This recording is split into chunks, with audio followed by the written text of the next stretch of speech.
No more bitterness, hatred or greed. Paradise is the place we need. I feel the peace inside of me.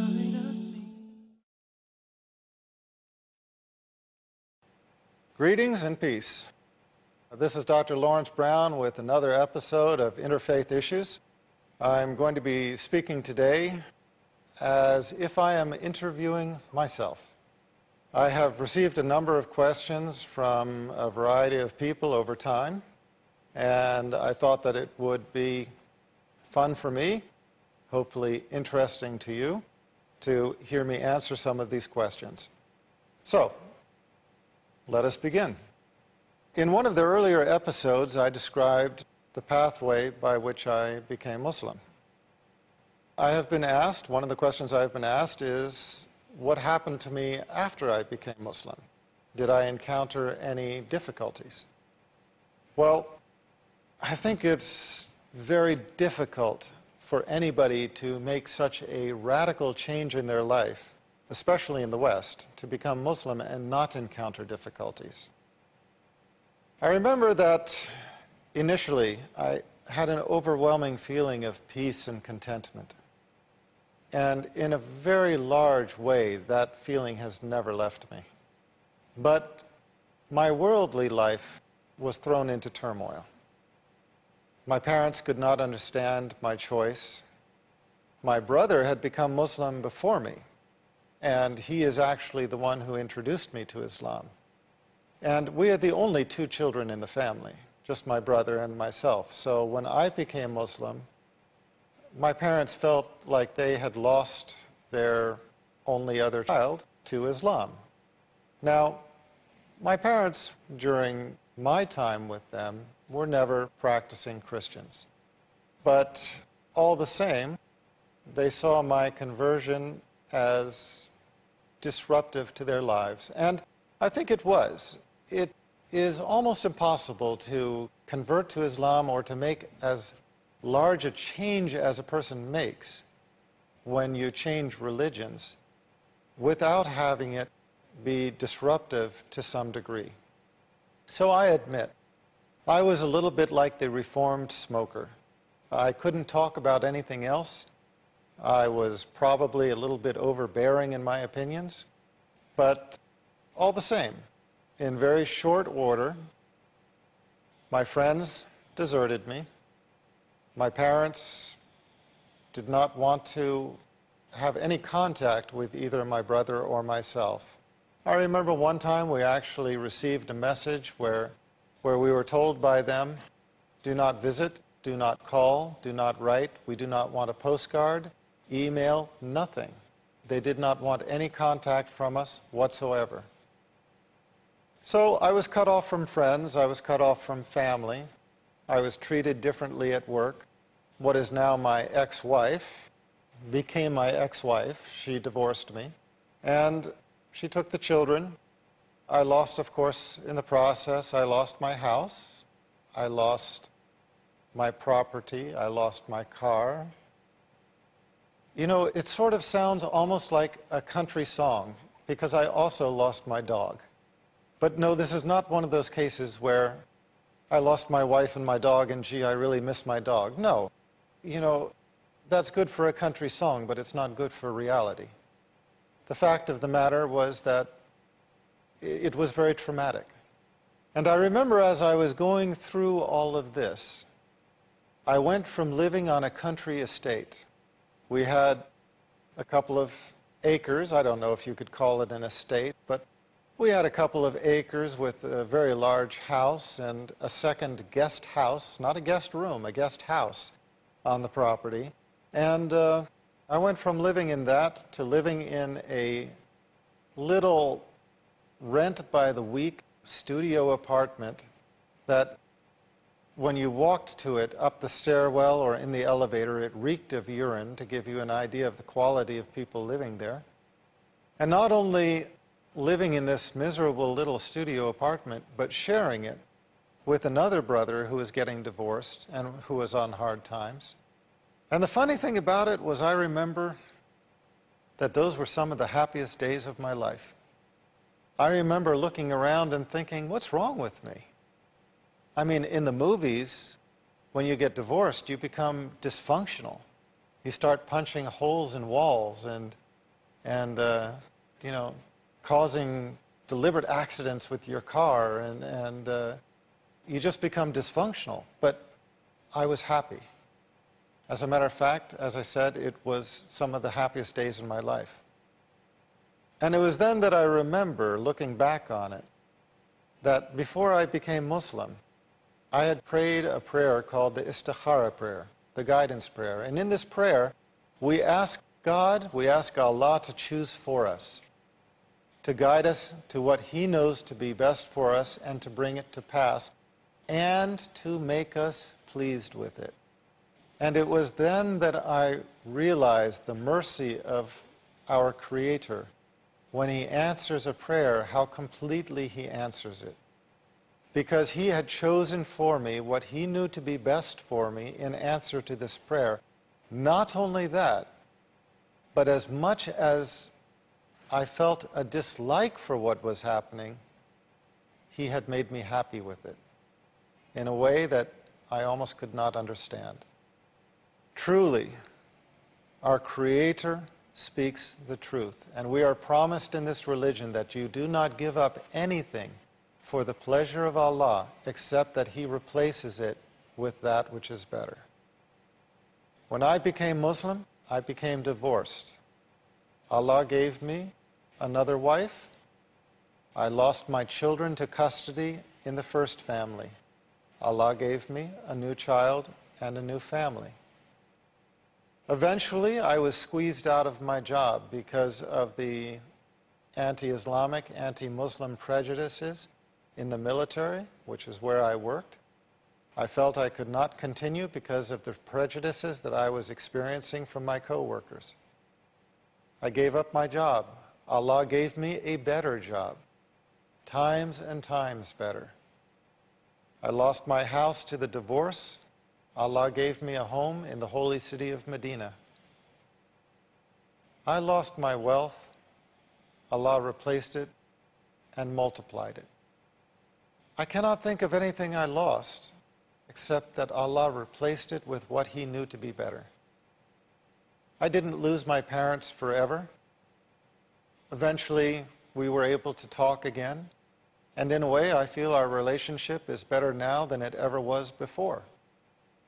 So, I think what I can say is for a person who considers making this change, nobody gives up anything for the pleasure of Allah except that Allah will give you what is better.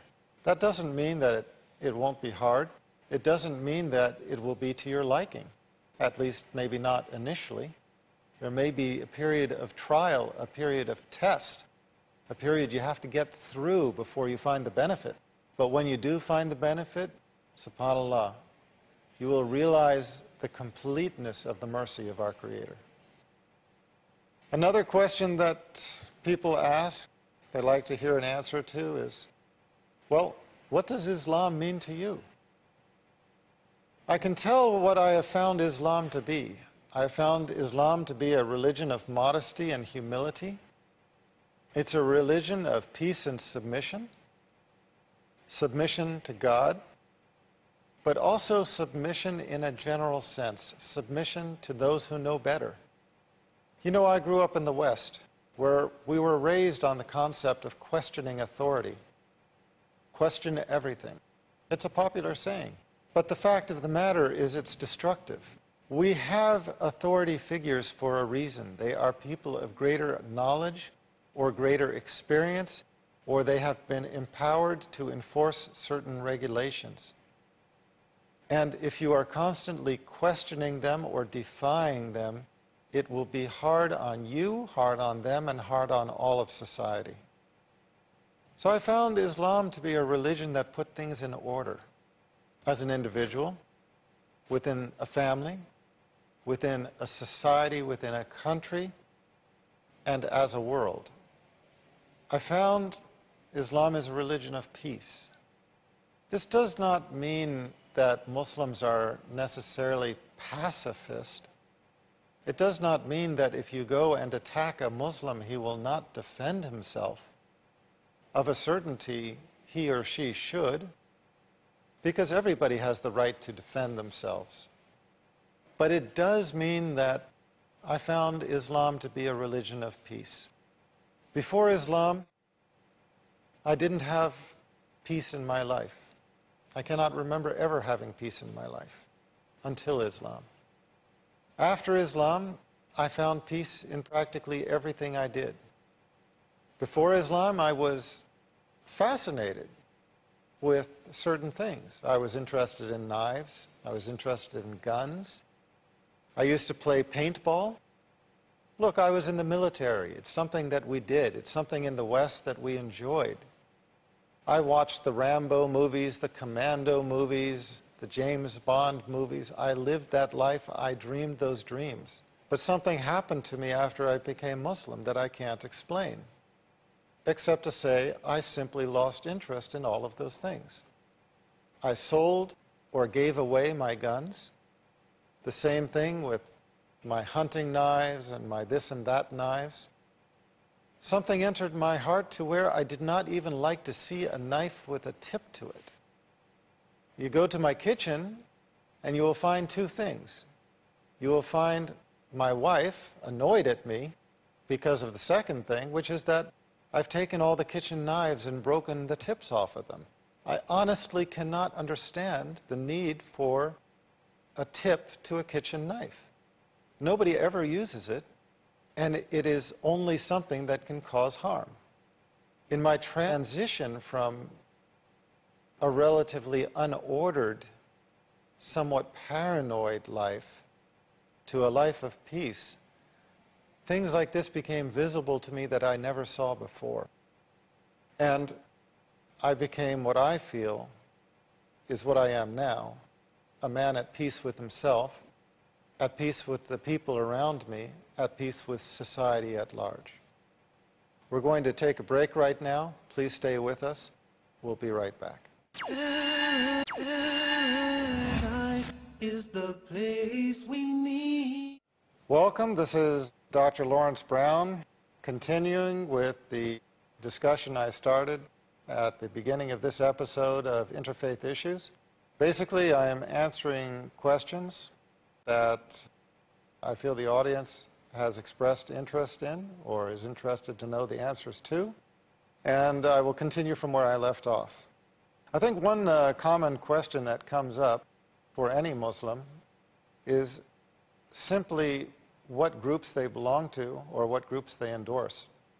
I was just speaking of the fact that when I became Muslim, I found that my life became much more peaceful, much more enjoyable, much more fulfilling. And I can't explain all of the reasons for that, except that Islam is a religion of peace, and it is a mercy from our Creator that He blesses us with this feeling. When you feel that you are on the right path, doing the right thing, recognizing your Creator, and worshiping Him in the manner that He desires and deserves to be worshipped in, that peace simply enters your life.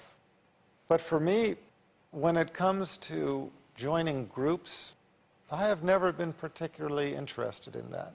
There are, of course, a lot of Islamic groups, and they all have their own enticement, but I have never been one to really join a group.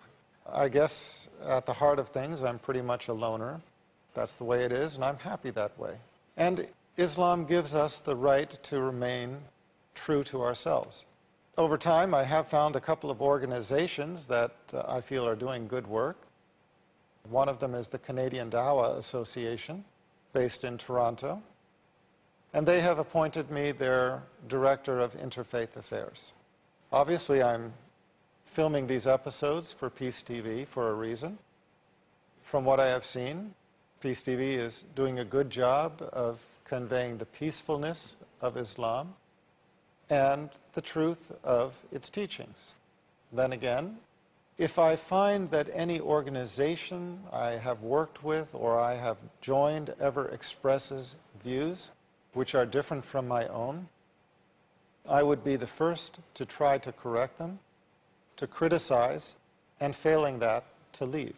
It's just an element of my being, but in becoming Muslim, I have transitioned from a very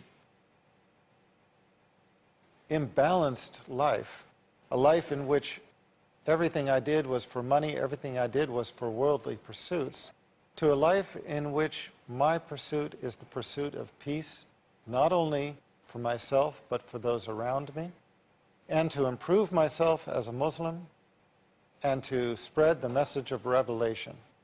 That doesn't mean that everybody has to accept it. Our job is only to convey the message. My platform is to recognize that everybody has the individual right to freedom of choice of religion. We as human beings, hopefully as golden rule human beings, would like to treat others the way we expect them to treat us. So we should tolerate individual choices of religion as long as they are not destructive. And, if possible, work toward a global ethic, an ethic that all people can embrace as a code of life, a universal code which can be accepted by all people, cutting across religious and cultural boundaries, in the hope that humankind can arrive at an agreement upon a global ethic. That is what I strive for. But as far as joining groups, frankly, I try to stay away from that. Next question. Somebody asked me a question just the other day, which I thought was one of the best questions I've heard for a long time. And that was a Christian who approached me and just said, "How do you know? I want to believe, but I want to have certainty. So how do you, as a Muslim, feel that you know that you are on the correct path?"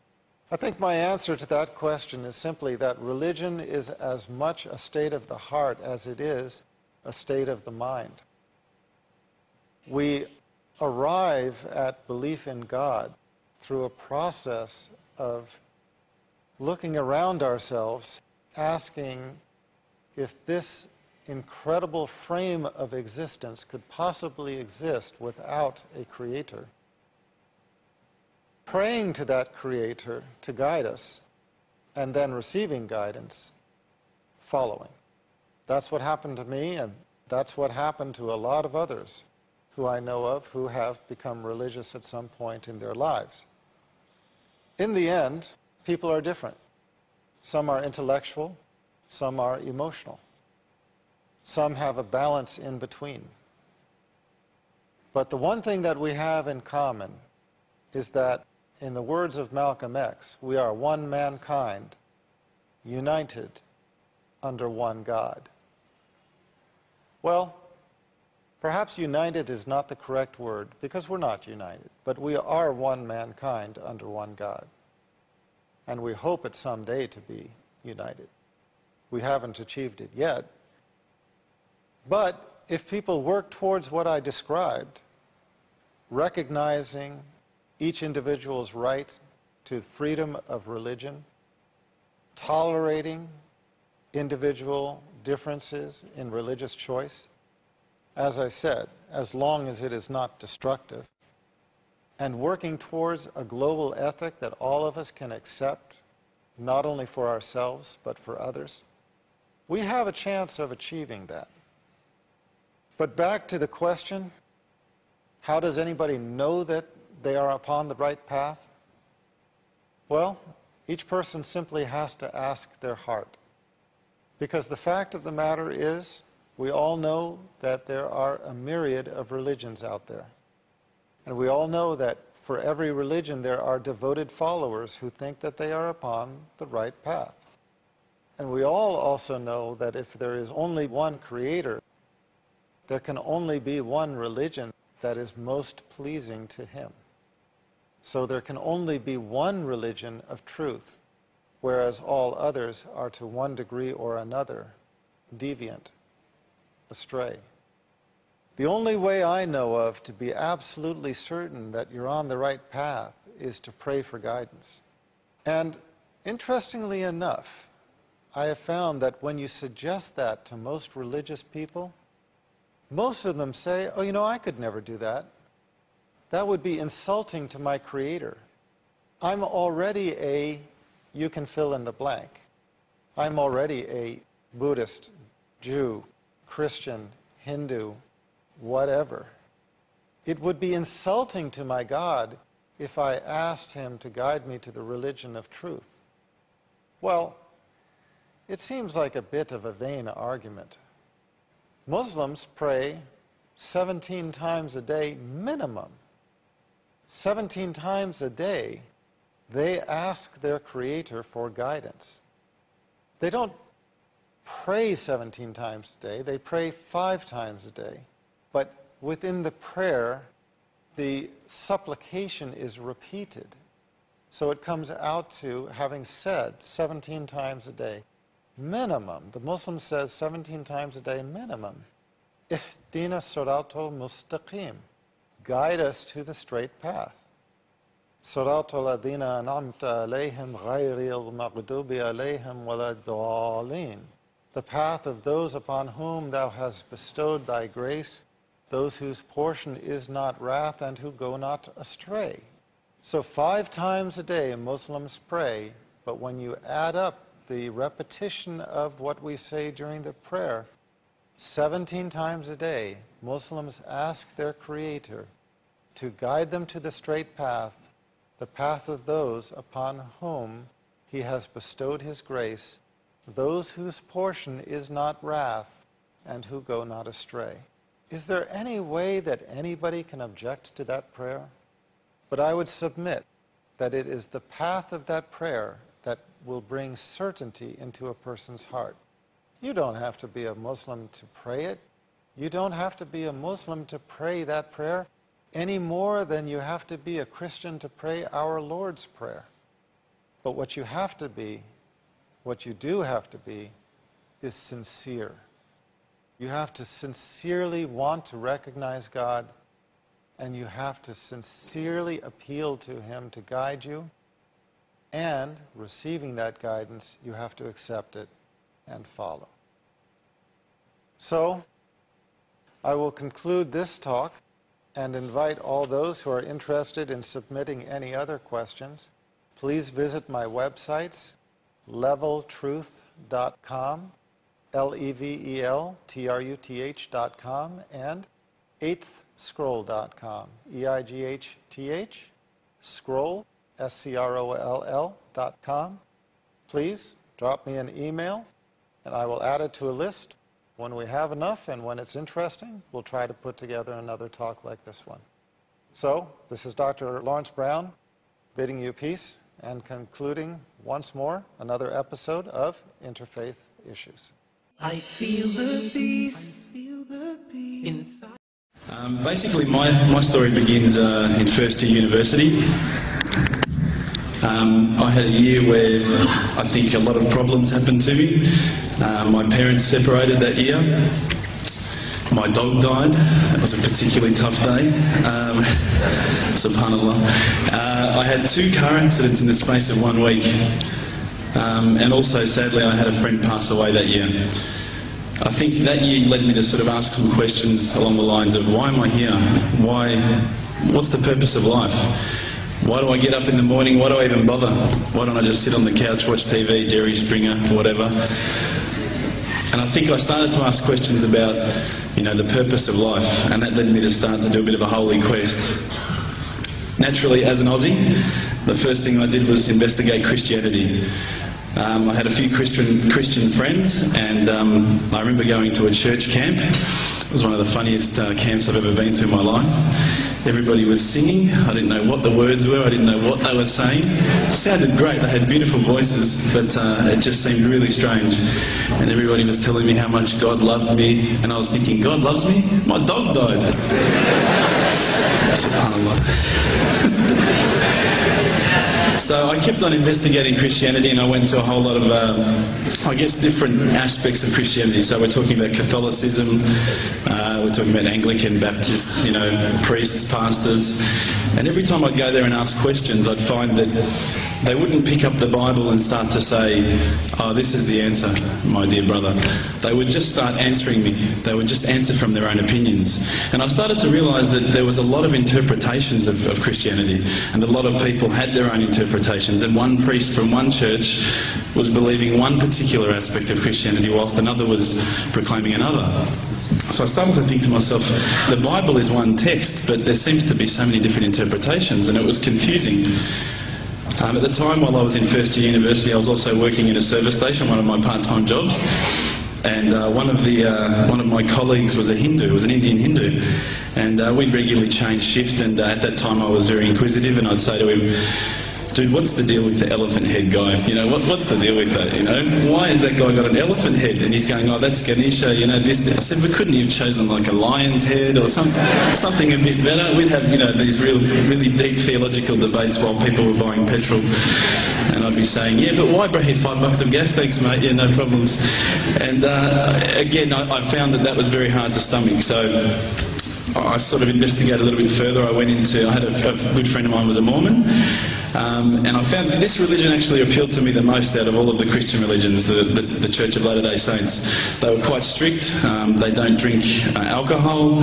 They don't drink caffeine. So unfortunately, Coke's out, guys, because I know Levos love Coke. But again, there was that leap of faith I felt that I had to make to embrace this religion. And I found that, I wasn't just into making a leap of faith. I wanted proof. I also investigated Judaism, would you believe? And my original name before Abu Bakr is Reuben. So if you've probably seen all the movies, you've seen Reubenstein. At the end, they probably thought I was Jewish, so they thought, oh, this guy's, one of us. But again, I just didn't find what I was looking for. Lastly, I probably looked into Buddhism, and I found that this was probably the religion that I was going to choose. I thought, look, this is great. There's so much. People at peace here. They seem to be really switched on, and they seem to be living one with the world, and that's what really appealed to me. But the more and more I looked into it, I guess I realised that it wasn't a religion of God. It was just a nice way to live. One of my friends, one of my close friends, who's a Christian, would you believe, said, tell me the religions that you've investigated. So I went through them. I said, Judaism, Christianity, Catholicism, Buddhism, Hinduism, He goes, what about Islam? Islam? They're terrorists. I'm not going to investigate that religion. They're crazy. Why would I even look at that religion? But lo and behold, I found myself walking into a mosque one day. This was my eternal quest. So I walked straight in, shoes on, straight across the prayer road. There was a brother praying. I walked straight in front of him. As he went to go into sujood, I almost stepped on his head. SubhanAllah, I didn't have any clue what I was doing. I looked over and I saw this brother. You probably know this guy. This is Abu Hamza. He's come here and he's lectured a few times. SubhanAllah, I call him Abu Da'an because he's got a very large beard, mashallah. He came walking out towards me and I thought, today I'm about to die. This is the last day of my life. I'm a dead man. I'm a white boy in Lebland. What am I going to do here? I'm dead. He came walking across as though he just walked out of the Sahara Desert. Big abaya, big beard. But subhanAllah, the first words he said were, "G'day mate, how you going?" If only he had the can of VB, it would have been perfect.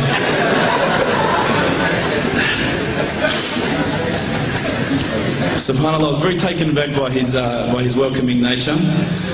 As Aussies, I guess now, I don't want to offend any Australians here, but my upbringing is from a country upbringing. My parents raised me as an atheist. They were raised as Christians. They were dragged along to church every Sunday, and they hated every minute of it. So as soon as we were born, they drummed it into our heads that when you die, you're worm food. That's it. There's no afterlife. There's no God. It's all rubbish. So I was raised as an atheist. So when I walked across and I saw Abu Hamza and he was talking to me in a very polite fashion, which I was very thankful for, because I was sure I'd seen him on the 5 o'clock news hijacking a plane the day before. Now, Aussies are hospitable, don't get me wrong, but Lebos are the most hospitable people I've ever come across. And as the brother Hamza was saying, these brothers were making me cups of tea, you know, and I honestly needed to keep going to the toilet every 5 minutes. They just kept putting tea in front of me, biscuits. I'd never seen anything like it. And I think to some degree I kept coming back for the biscuits, but also for the religion.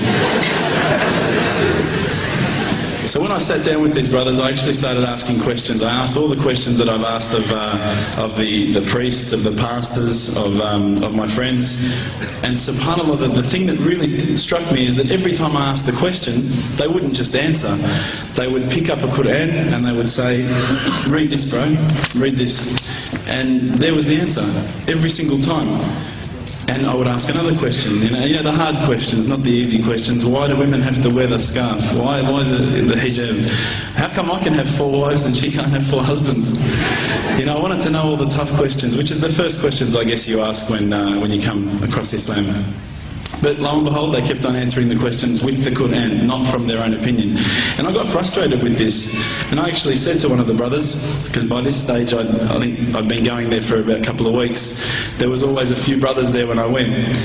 And I said to one of the brothers, I said, you know, what's your opinion on the matter? Why won't you give me your opinion? And one of the brothers turned to me one day and said, how can I have an opinion when this is the word of God? SubhanAllah, I remember that really hit me.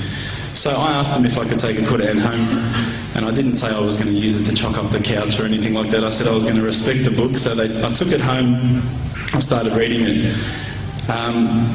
What I found was, while reading it, it wasn't as though I was reading a story, it was as though I was reading someone commanding me, you know, someone giving me guidance. And one night I decided to really try and get the spiritual mood happening, and I'm sure probably some of you have heard this story before, so I apologise.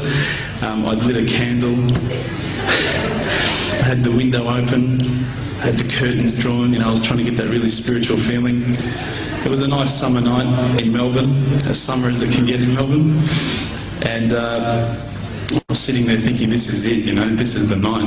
I'd been, you know, investigating all the spiritual proofs, all the scientific proofs about the fact that the mountains are the pegs, about, you know, how the embryo develops inside, you know, the woman, all these amazing proofs, but I still needed that little push.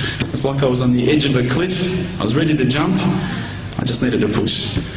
So I was sitting there, it was very quiet. I was reading Quran, I stopped. I said, Allah, this is my moment. This is the time I'm about to jump into Islam. All I need is just a sign. Just a little sign, nothing huge, maybe a bolt of lightning. You know, maybe half the house could fall down or something, you know, just small. Small for you, man. You created the earth, come on. So I sat there. I was waiting for the candle to start gliding up to 4 metres high like in the movies. And I go, okay, go. And subhanAllah, nothing. Absolutely nothing happened. I was really disappointed, to be honest. So I sat there and I said, Allah, this is your chance. I'm here. I'm not going nowhere. I'll give you another chance. Okay, maybe you're busy. You know, I know it's daytime over the other side of the world. There's a whole lot of stuff going on. Maybe this time it could just be like a car backfiring. You know, something small. All right, the half the house, the candle. Let's forget that. A bird could fart outside. I don't care. Just anything. So I said, okay, go. And subhanAllah, absolutely nothing happened. And I mean, I couldn't have even said, oh, that was it. That creep just then in the wall, that was it. Absolutely nothing happened. I was really disappointed. I was gutted. I was sitting there thinking, this is it, you know, this was my last chance, Islam, and I haven't found it. I pulled back the Quran, I turned back to where I was reading. SubhanAllah, the very next verse on the next page, for those of you who ask for signs, have we not shown you enough already? Look around you, look at the stars, look at the sun, look at water. These are the signs for the people of knowledge. SubhanAllah.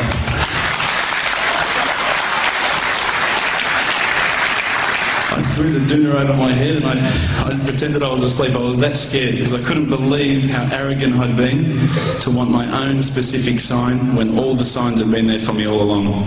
The fact that we have this world, the fact that there is this creation, these are the signs for all of us. The next day I decided this is it, I'm becoming a Muslim. I'd been investigating Islam now for probably about 6 months, to be honest.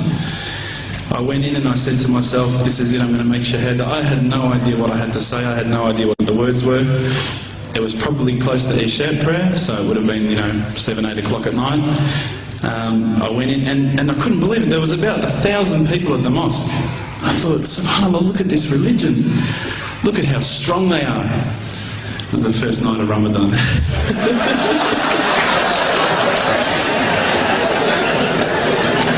Ramadan Muslims.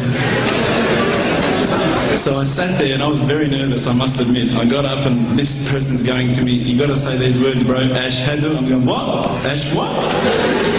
Can't I just say it in English? No, they say, no, you've got to say it in Arabic. And I thought, looked out over the sea of beards that I could see in front of me and I thought, if I get these words wrong, I'm a dead man. Again, I had this fear, And they were staring at me, and I don't know if you know this, but Australians can't stare. Lebanese people can stare. So I was sitting there, I was very scared. I got up, and subhanAllah, as soon as I started to say the words, all fear went out of my mind. It felt as though a shower was inside my head and someone had just turned on the cold tap. Felt like I'd been flushed clean. I said the words, and I wasn't expecting so many brothers to come up and yell, Takbir, Allahu Akbar, and start kissing me and hugging me. Now, I'd never been kissed by that many men in my life. But it was a beautiful day, I must admit. And that day was the day that I had more brothers than I could ever imagine, more sisters as well. But I guess since that day I've never looked back. My family, I think initially were very worried that I was going to be, I guess, a little bit weird towards them. They thought that I was going to break out the AK-47s and the grenades. But they realised, I think, soon that this religion was actually making me a better person. Prior to Islam, you're not going to believe it, I had a mohawk. I did. I had, I'm not going to show you any photos. I had army greens, I had the Metallica t-shirt, I had the cherry docs. I was shocking, right? I thought I looked great, but I looked terrible. And alhamdulillah, ever since then I look as good as I do now. No, don't laugh, please. But my parents were the first people to actually say to me once, which really amazed me. They said, my father actually asked me for the Quran recently, which I was really happy about. I always thought he'd be one of the hardest people to work on. But he said to me, ever since you've been a Muslim, you've been a better person. You're more reliable. I can count on you to come and pick me up if my car breaks down. Whereas before I go, Dad, I was drinking last night, I don't know if it's still out of my system.